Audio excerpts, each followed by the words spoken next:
Well, thank you, Devin, for that forecast. October is Breast Cancer Awareness Month, though, and 1 in 8 women will have breast cancer in their lifetime. Breast cancer screenings could save your life, and here to tell us more about signs of breast cancer and recommended screenings is Nurse Christina Paris. So thank you so much for coming in today. Good morning. Glad to be here. Yeah. So can you just tell us a bit more about breast cancer and when maybe women should start their regular exams?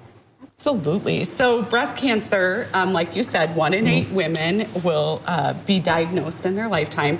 And in 2022, it estimated more than 44,000 people died of breast cancer. So that's a lot. It's still, we're making progress. Right. We're bringing this out for people to know, but we still have a ways to go.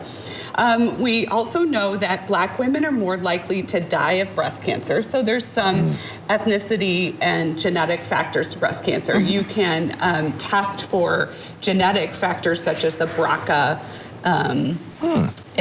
It's just a quick saliva test, and it will we can really get scientific if you have with that genetic, that gene for it.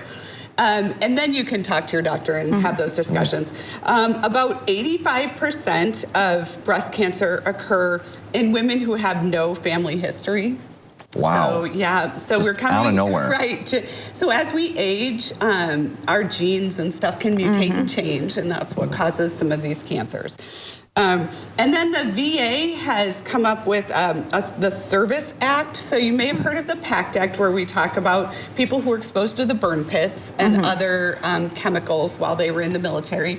So the Service Act, I think it just came into effect last year. That allows women to get mammograms earlier. So while there's really no specific studies that say that being in the military and your exposure may have caused breast cancer, they still are allowing women to test earlier. So nice to get kind of ahead of it and just aware in case there is. Exactly. So.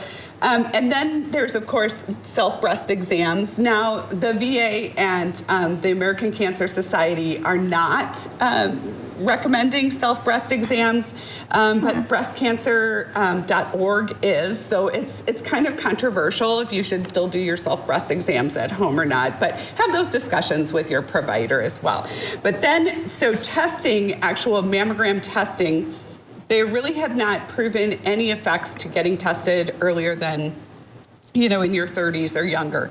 Really, you want to, if you have a high family history of breast cancer, then you want to have those discussions with your provider. But typically, age 40 to 45, you can kind of start to have those depending again on risk factors.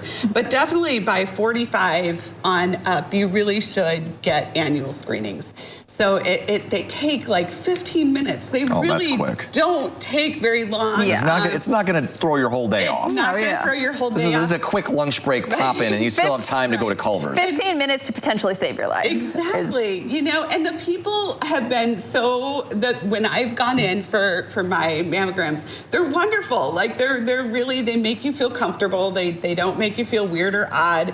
It's not super uncomfortable to do, and it takes 15 minutes. So it's really worth doing to save your life. And so thinking about, breast cancer awareness, now what are the specific symptoms and risk factors for folks kind of looking at this? So for symptoms, you're going to see maybe a change in the way that your breast may look or feel.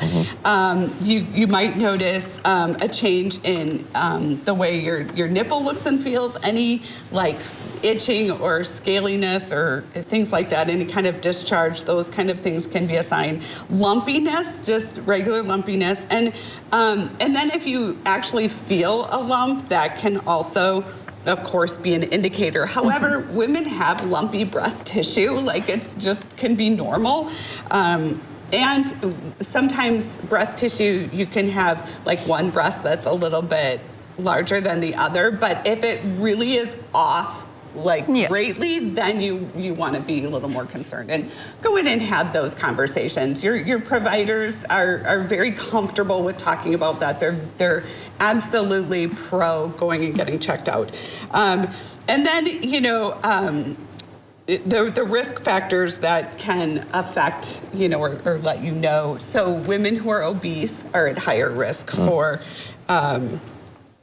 And you can reduce your risks also by maintaining healthy weights. So, like we said, physically active, avoiding alcohol, discussing risk factors, staying up to date with your breast cancer screenings, and knowing your family history. Well, that's good. It's always, good to be proactive. And as you said, nice to be active and healthy, doing the most you can with what you can control. Right. And then what should someone do if they notice one of the symptoms? So typically breast cancer, not all cancers are aggressive cancers. So some of them grow very slowly. So if you do notice a symptom or you are diagnosed, don't panic. Like go in and talk to your doctor. I know people say, well, I couldn't get into my doctor for 2 weeks or a month, and they're really upset. But most cancers are slow growing. I know the word cancer, though, in itself can freak you out, and you think, I need to have my appointment tomorrow, like later this afternoon. But don't panic. And most lumps are benign. So it doesn't always mean just because you notice a lump or something different in your breast tissue. Don't hesitate to call your doctor's office. Nurses, have conversations with your nurses. While providers are harder to get in touch with because they're busy seeing patients, nurses are typically available. So call and have those conversations with your nurses. And know what to expect at your appointment. Do your research. Get on Google, know what is going to happen. Exactly, Typically, just being prepared. Right, they'll do mammograms, then they'll do a follow-up ultrasound if they have any concerns, and then they can do MRIs, and there's other screenings that can be done. And make sure you get the answers that you want. So if you ever have questions, have those conversations. Yes. Well, thank you so much for coming in, making us very well aware of this and the importance of getting screened. Absolutely, we appreciate it. Yep. And coming up, we'll have What's Trending after this commercial break.